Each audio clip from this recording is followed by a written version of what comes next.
Viewers আপনাদেরকে দেখাবো সেটা হচ্ছে আসলে বাংলাদেশের মধ্যে মধুবাগ, ঢাকা মধুবাগ 100 ব্রিজ থেকে 200 মিটার একটু দূরে সামারাই ক্যাটারিং ফার্মে অনেক সুন্দর একটি উট আনছে। তো ভাবলাম আপনাদেরকে যদি উটটা দেখাই তো আপনারা আসলে আনন্দ ফিল করবেন এবং ভালো লাগবো।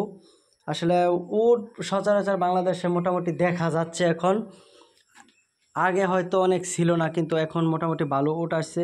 তো উটটা দেখে আমার কাছে এত ভালো লাগছে বলার বাইরে, ভাবলাম যে আপনাদেরকে আমি উটটা দেখাই। দেখেন উটটাতে প্রায় মিনিমাম 10 মণ মাংস হবে, কম হলেও 10 মণ মাংস হবে। আর উটের যে উঁচুটা হয়তো দাঁড়াইলে আপনাদেরকে দেখাইতে পারতাম, কিন্তু উটটা দাঁড়াইতেছে না। আর এই উটটি দেখার জন্য বিভিন্ন জায়গা থেকে বিভিন্ন রকমের মানুষ সকাল থেকে সন্ধ্যা পর্যন্ত ভিড় করতেছে উটটা দেখার জন্য। আসলে আমি লাইভেও দেখাইছিলাম, এই উটটা আমি লাইভে দেখাইছি, যারা দেখছেন হয়তো দেখেন। মাশাআল্লাহ, তার বডিটা দেখলে হয়তো আপনাদের কাছে অনেক ভালো লাগবো। যে উটের যেই হাইট আসলে অসাধারণ। এখন দাঁড়ানো নাই, তাই আপনাদেরকে দেখাইতে পারলাম না, এই জন্য ভেরি সরি, দুঃখিত। আর আমার ভিডিও যারা আমাদের প্রবাসী ভাই বোনেরা দেখতেছেন, সবাইকে অসংখ্য ধন্যবাদ এবং পাশে থেকে সাপোর্ট করতেছেন। আপনাদের সহযোগিতা এবং ভালোবাসায় আমি ইউটিউবে ভিডিও আপলোড করে থাকি, বিভিন্ন ধরনের ভিডিও এবং সামাজিক, আঞ্চলিক বিভিন্ন প্রকারের ভিডিও তৈরি করে থাকি।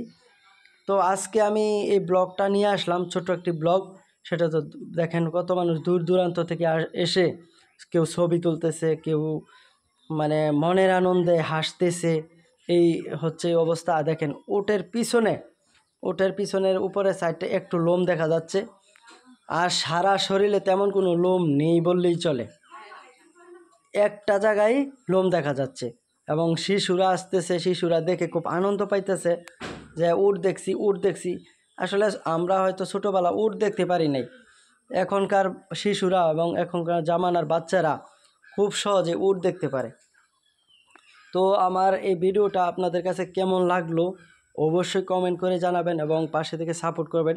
আমি জানি আমার ভিডিও মালয়েশিয়া, সৌদি আরব, দুবাই, বাংলাদেশ সহ ইন্ডিয়া সহ প্রায় বিশ্বের 10-15টা রাষ্ট্র আমার ভিডিও দেখে, আমি দেখছি।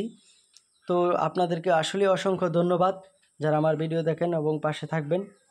এই বলে আমি আমার ভিডিও শেষ করতে যাচ্ছি। তবে একটি কথা বলে রাখি, পরিশ্রম সাফল্যের প্রস্তুতি।